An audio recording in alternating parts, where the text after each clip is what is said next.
third solo Minions movie, and the seventh one to hit the big screen since these funny little guys first showed up, is just around the corner.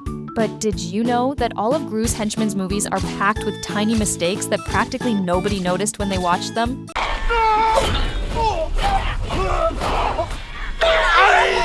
You might not know this, but back in the 60s, which is when the second Minions movie takes place, cars were way different than what we see on the streets today.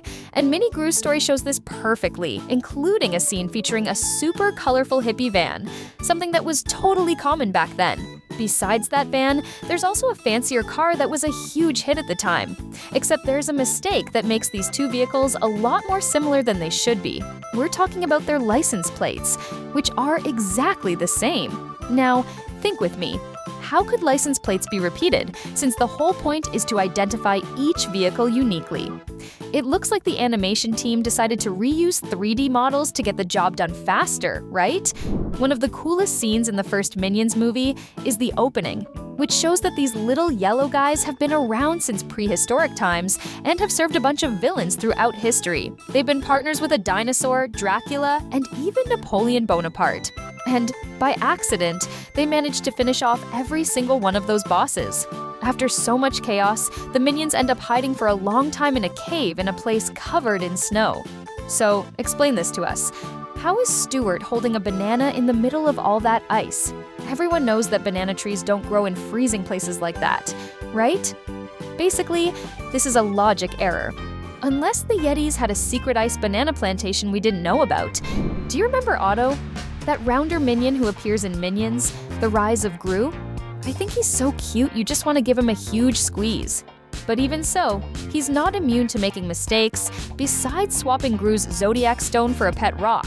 So before he pulls off that terrible stunt, there's a part in Minions 2 where he's walking and ends up falling in the mud.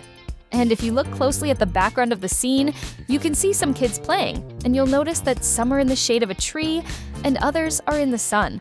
Tips, a YouTube by Bloy Dusac, Dirtino3, focus on the kids, but when Otto gets up, everything changes.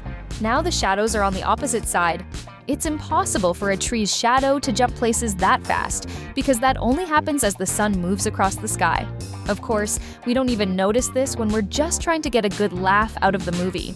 Since we're talking about several fails in these cute yellow creatures movies, how about we look at some mistakes in the main Despicable Me films? But stay cool, the focus is still going to be on the Minions. In the first movie of the series, released back in 2010, there's a very funny scene where they dress up to pretend they're a family with a dad, a mom, and a baby. They do this to manage to buy a new toy for Agnes, who is one of the daughters Gru adopted. When they get back home and go to the girls' room, the minion dressed as a baby isn't holding anything. But then, out of nowhere, he appears with a toy in his hand. The object seems way too big for him to have hidden it in his diaper. And let's be honest, storing stuff in a diaper is weird even for Minions. Talking now about the timeline of the movies, there's something really strange regarding Gru and Dr. Nefario in these films. They're awesome, but one detail leaves their past a bit messy. In Minions, The Rise of Gru, Gru and Dr. Nefario meet, and it seems like it's the very first time they've ever seen each other in their lives. This gets very confusing because that wasn't their first meeting. They had already crossed paths at a villain convention in the first Minions movie, where Dr. Nefario was showing off his invention, the freeze ray, which became Gru's trademark later on. To top it off, Gru appears using that same ray at the end of that movie to freeze Scarlet Overkill, which implies that Gru bought, or stole since he's a villain, the ray at Nefario's booth. So it's really weird for them to act like they don't know each other later. Maybe they only saw each other briefly and forgot. But it's hard to believe that someone as sharp as Gru would forget the face of the scientist who made the weapon he uses the most. In the middle of the chaos of Minions 2, it's even hard to look at every minion that appears, especially when they're all piled up around Gru. But in one scene of the movie, it's very clear that one of the yellow helpers isn't his normal color. In fact, he's covered in green paint. But the mistake isn't the color, it's where he is.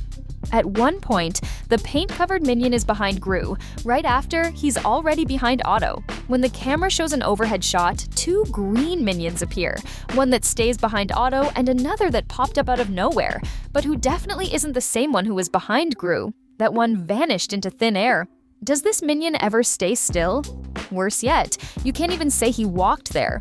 The guy would need teleportation superpowers to move that fast, which is impossible since the Mega Minions would only show up in Despicable Me 4, and for now, none of them have that superpower. Going back now to the first solo movie of our beloved yellow beings, after the Minions manage to pickpocket Scarlet and grab the crystal, Bob spits the stone onto the stage floor. And there, we have a mistake similar to others. When the camera changes angles, the jewel simply disappears from there. It looks like another "they forgot to draw it" moment. Well, if we think about the fact that it was a villain event, there's a chance the Invisible Man was hanging out there and decided to take the stone. Although, just because the Minions once worked for Dracula doesn't mean the Hotel Transylvania crew is going to show up here, right? Now seriously, after all these details and Easter eggs, I think we deserve your subscription, don't we? Continuing our list actually, not even Gru's house escaped the mistake list. If you remember correctly, Minions. The Rise of Gru doesn't just focus on our favorite villain starting his career, but also shows what the first version of his hideout was like. Surely the animators went all out on this important setting, right? When Gru is talking to the Minions inside, you can see that behind him there are some machines and a ladder on the side. However, in another scene, the ladder disappears out of nowhere, and a different machine appears in its place. Another small animation slip-up happens in a part of the first movie, where the Minions appear in the middle of Scarlet Overkill's coronation at Westminster Abbey. Notice that, at this moment, it's still daytime, and the sun is shining brightly outside. But when the little yellow guys jump outside and start running, the sun has totally disappeared and it's pitch black. It doesn't even look like the day just ended. It looks like it's been late at night for a long time. Rewinding the tape a bit, in that scene in this same first movie where Scarlet Overkill introduces herself, there's a moment where 3 fans dressed exactly like her appear sitting right in the front, making a ton of noise like they're a fan club. Exactly because of that, it's very funny that if you look closely, you'll notice that right after the stage appears differently, and the 3 of them vanished from the audience without a trace. Where did they go? Did they go so crazy seeing their idol that they vanished into thin air? Or did the animation team forget to put them back there thinking nobody would see? Sucks for them, because we definitely saw it. But hey, it happens. Nobody's perfect all the time. Right after that scene with Otto in the mud, something else happens that can't really be explained. The chubby minion, all dirty, slips on a puddle of water and goes sliding. When he stops sliding, he is totally clean. We know water cleans things, but Otto was so filthy that he would have needed a high-pressure hose bath to get clean that fast. Okay, maybe I'm exaggerating. The point is, Otto would need a lot more than just a slip in the water to get all that mud off. And look, don't go trying to clean yourself in a volcano or anything dangerous, okay? It's not good for your health. Back to the main franchise. In the second Despicable Me movie, we see that the door to Gru's house opens inward. There's a scene with a minion dressed as a maid cleaning everything, and he goes to answer the door. You can clearly see which way the door swings, and it's inward, like in most normal houses. The problem is that in another scene, Gru sits in front of the house and the story changes. The door is open outward, which totally contradicts what we saw before. And that doesn't look like one of those doors that opens both ways. One really cool detail about the Minions movies is that they work as prequels. In other words, they are stories that happen before what went down in the original Despicable Me series. But this ends up creating some pretty wild plot holes that you only notice if you pay close attention. Like, the first Minions movie has a scene where some mannequins appear.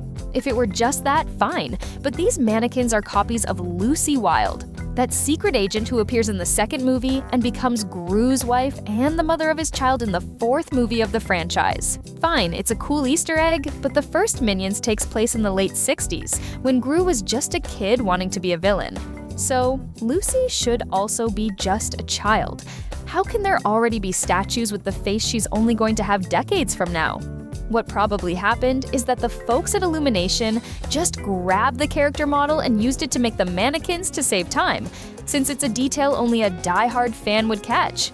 But whether you like it or not, it became a plot hole in this universe. And look, that's just one of the 14 mistakes you let slide in the Minions movies. Now, let's comment on a hole that isn't just in one scene, but is a general thing in the franchise that you might have noticed: the fact that Gru's daughters never get older. Up until the third movie, we even accepted that they stayed children. After all, one movie can happen right after the other. but everything changes when Gru's son is born. Right there, it becomes obvious that a lot of time has passed since the third movie. His wife got pregnant, and the baby is already a year old, meaning it's been about 2 years of story. Even so, the girls haven't grown a single inch. According to the people at Illumination, the idea is that the characters always stay the same, even if it makes absolutely no sense in real life. But it's fine, right? The movie is still cool, and some people even like that the world of Despicable Me is frozen in time like that.